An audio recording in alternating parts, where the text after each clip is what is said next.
Hello everyone, this is Navneeta. तुम्हारे सबाइके Navneeta daily vlogs channel से वेलकाम।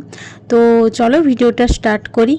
आमरा अनेकेई आछि जे फेस हेयर रिमुव करते भय पाई, किन्तु भयेर कोनो कारण नेই। विश्वास करो এটা হচ্ছে আমার third time facial hair remove করার। তো আগে এবার দুবার করেছি, খুব ভালো রেজাল্ট পেয়েছি। তার জন্যই আমি তোমাদের সাথে শেয়ার করছি কিভাবে কি করতে হয়।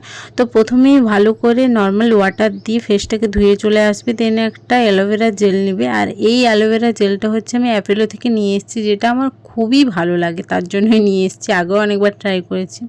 আর এই যে রেজারগুলো দেখছো, এইগুলো মাত্র 50 টাকা নিয়েছি তিনটে। আমি এই সামনের দোকান থেকেই এনেছি।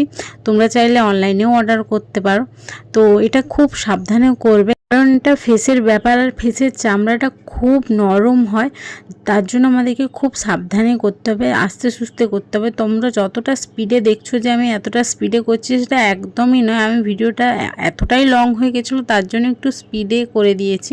কিন্তু তোমরা খুব সাবধানে করবে আর দেখে করবে। আয়না নিতে পারো, আমি যেমন আয়না নিয়ে দেখে দেখে করছি। অনেকে আছে যে ক্যামেরার সামনে করে, তারা হয়তো আগে থেকে করেছে, তার জন্যই তারা ভালো করে পাচ্ছে। তো আমি এটাই বলবো যে তোমরা সাবধানে করবে। আর একটা কথা, যারা মনে করো যে ফেসিয়াল হেয়ার একবার রিমুভ করলে এর পরের বারে আরও বেশি করে বেরোবে বা কি স্কিনে প্রবলেম হবে, এরকম কিছুই নয়। তোমার যেরকম হেয়ারের গ্রোথ সেই রকমই লোম বেরোবে। তো দেখো কতটা ক্লিন হয়েছে। তারপরে আমি একটা গোলাবেরি ক্লিনজার নিয়েছি, তারপর একটা কটনের সাহায্যে ভালো করে পরিষ্কার করে নিচ্ছি, কারণ ছোট ছোট লোমগুলো কাটা হয়ে যাওয়ার পর মুখে চিপকে থেকে যায়। তার জন্য ভালো করে একটা ক্লিনজার দিয়ে পরিষ্কার করে নিতে হবে। তারপর ঠান্ডা জলে ফেসটাকে ধুয়ে আসতে হবে। তারপর যে মুখে যে হালকা ট্যানটুকু থেকে যায়, সেইটা পরিষ্কার করার জন্য আমি একটা প্যাক বানিয়েছি, যেটা হচ্ছে কলা আর মধু, যেটা খুব অল্প পরিমাণে নিয়েছি। আমি এখানে অর্ধেকটা মতো কলা নিয়েছি আর একটু অল্প পরিমাণে মধু নিয়ে দুটোকে ভালো করে মিক্স করে ফেসের মধ্যে অ্যাপ্লাই করে নিয়েছি।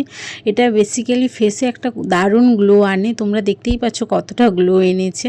এটা 15 থেকে 10 মিনিট রাখলেই ইনাফ। তো তারপর ভালো করে ফেসটা ধুয়ে আসার পরে আমি একটা টোনার লাগিয়ে নিয়েছি, যেটা হচ্ছে একটা লোটাস। আমি বেসিক্যালি লোটাসেরই প্রোডাক্ট ইউজ করি, কারণ আমার ফেসে লোটাসটাই খুবই ভালো যায়। আগে অনেক কিছু ট্রাই করেছি, পিম্পল বেরিয়েছে, তো তার জন্য সেগুলো বাদ দিয়ে দিয়েছি। তারপর একটা ময়শ্চারাইজার নিয়ে নেবে, যেটা হচ্ছে সেটাফিল। এটা কিন্তু খুবই ভালো, তোমরা চাইলে নিতে পারো। খুব ভালো করে ফেসের মধ্যে অ্যাপ্লাই করে নিতে হবে।